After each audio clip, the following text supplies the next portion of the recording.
don't even know how to start this video. Okay, first off, my hair's down. You're welcome. Pink Pony Club, I'm gonna... Okay, why the crown? Why the sass? We hit 100,000. So I got this back in January, but I had the flu last month and I haven't opened it, and I really just... Why the f do people do fake unboxings? So I haven't opened this. I wanted to open this on video so that I can remember it and so that you guys can share this memory with me. Black piece of foam. Y'all ready? Oh my gosh, wait, there's a little letter. Oh, this is so cute. Do you remember your first subscriber? Your 100th or your 1,000 subscriber? Chances are you do. And we know that you'll definitely remember your 100,000 subscriber. Yours sincerely, Neil Mohan, YouTube CEO. I didn't think I was gonna cry, but I feel like I'm gonna cry. And the Grammy goes to... Girl, suck it up. Oh my god. Oh my gosh, it's so cute. I don't want to open it. I'm looking at my reflection. This is so sick. I'm gonna put this on my wall. Everybody was asking me, oh my god, what are you gonna do when you get this? Next to my degree that I'm getting in May because I ate that. Oh my gosh, thank y'all so freaking much. Okay. I'm trying to turn my baddie slay mode on because we're in Crazy Town Funky Town. I'm wearing my crown because I'm a queen. I'm of Crazy Town Funky Town. Ow! Everybody's just trying to mess with the queen today. Damn! Anyway, in honor of 100,000, I wanted to answer some of the most commonly asked questions that I get in my TikTok DMs, and y'all totally deserve to have answers because you guys are the ones that got us here. Everybody's the star of the show. How do you think we got here? So thank you guys! Okay. My first question is, how did I get into YouTube? I would go to my grandmother's when I was younger on my dad's side, and she would buy us every Lego set that we asked for. Damn! I had downloaded this app on my phone. It was like some stop motion movie thing, and you could make movies! Had the Lego Friends sets, so we made freaking movies with that because it was sick. And then for Christmas one year, my other grandmother on my mom's side got me an iPad when I was 8, and there's already the pre-installed apps whenever you have an iPad, so it's like GarageBand, iMovie, and I found iMovie, and there's those templates, the pre-made movie sets, the trailers, made the trailers with cousins and my siblings, and then I went and showed them to my family, which they were probably like totally obsessed with that. And then with that same grandma that got me that iPad, watched my first YouTube video with her. We were sitting in the dining room watching YouTube. She loves music, and so the first video that I had ever seen on YouTube was Trey Songz's Bottoms Up music video, which I faintly remember. I just know I remember that being the title. And then a star was born. Next question is, who are my YouTube inspires? Number one, hands down, favorite YouTuber of all time. It'll never change. It's Twames, Issa. My mom also got us anything that we wanted, and so she would get us tickets to every concert we wanted to go to. Oh! I love him so much. My mom got us tickets to Issa's Winter Wonderland. She got me this shirt. I was 13 years old and I still have it. It's a sweater and it has his face on it, and I don't know if I can fit it anymore, but it's a medium. 13-year-old me could fit into it. I could. Okay, and it was the best show of my life. I met him and took a selfie with him, and I remember this, and this is so embarrassing. Walked up on stage. I was wearing this ugly flannel shirt. It was kind of a chunk, and I remember holding up my phone to take a selfie with him, sweating so bad because I was so scared. And when I lifted my arm up, all I smelled was my armpits, and I was like, what the f? So Twames, if you remember that, I'm sorry. And then he followed me on TikTok this past year, so it's fine. Now I will say, even though Twames is my number one, this O2L video that I saw is really what got me. And they all went to Taco Bell, and I think that they told their fans that they were all going to be at Taco Bell. They locked themselves inside knowing that they had a ton of fans in California. Ended up having to sneak out the back through the drive-thru because their fans were crowding this entire building. And that's when I actually connected the idea of these people are doing this for a living, and they're making people so happy that these people are showing up just to see them. And I knew that I wanted whatever I did to do the exact same thing. And I wanted my creativity to take me there. Which brings us to our third question. When did I post my first video? I posted my first YouTube video when I was 13. Filming on my phone, editing on my phone, which is very tedious. I mean, it was me going like this. Splitting, cutting, moving. And then I would upload from my phone too and make all my descriptions from my phone. I wanted to do it so bad. I didn't care if it looked ugly or bad. I wanted to do it so bad. I didn't care how it looked. And I went into YouTube even at 13 thinking, I want to do YouTube because I want to look back on the memories that I made exactly how I made them. And influencers and filmers and vloggers, they make it so weird now. Most of the time their intention is to get famous or blow up or go viral. And I was in this class one semester and it was called I think it was just called social media influencing. Discussion question was, why did you want to join this class? Everybody else's comment was, I really want to have a viral video. I really want to blow up and get famous. Okay, well get the out of here because now you're doing it for the wrong reason. And people are just doing it to make money, and it's just then it makes all video creators look like they're people that are just doing this for money and for show. My take, they're invading a creative space and viewing this as a job. I can't stand when I hear having to make a YouTube video. Oh, I have to go on this work trip and it's a part brand trip, an after party with celebrities. Oh, it's a work obligation. Who the are you? And it's obvious you haven't worked a job, a painful one, a day in your life. This is a question that I got from somebody. Did I have any initial hesitations and how did I become confident? How do I not give up? Okay, so I totally give a shit because I had people come up to me in middle school when I started posting my videos, and I'm not gonna lie, it shook me to my bones.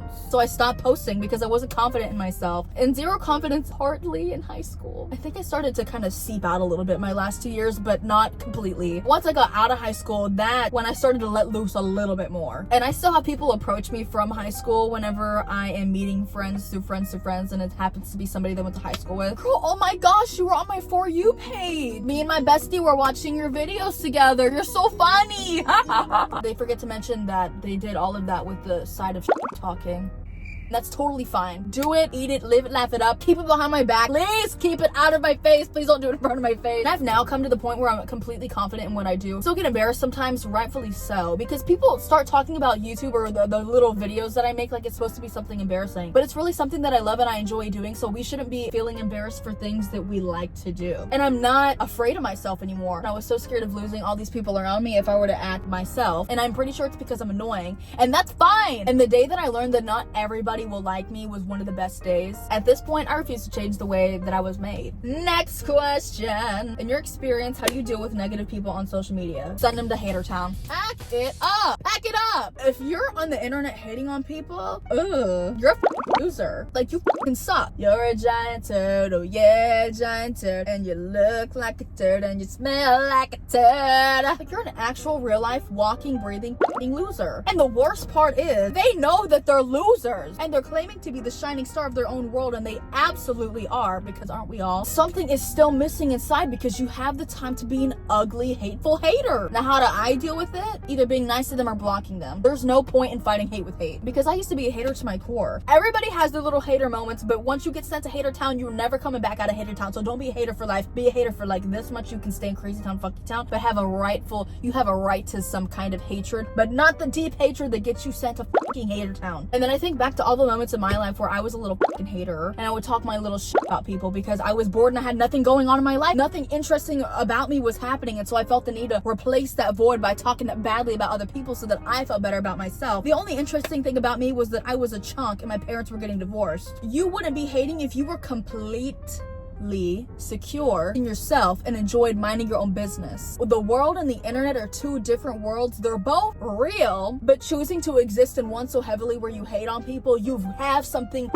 up happening in your life, like bad, like there's something missing. Because if you're so busy, what are you doing in this world when you should be living in the real one?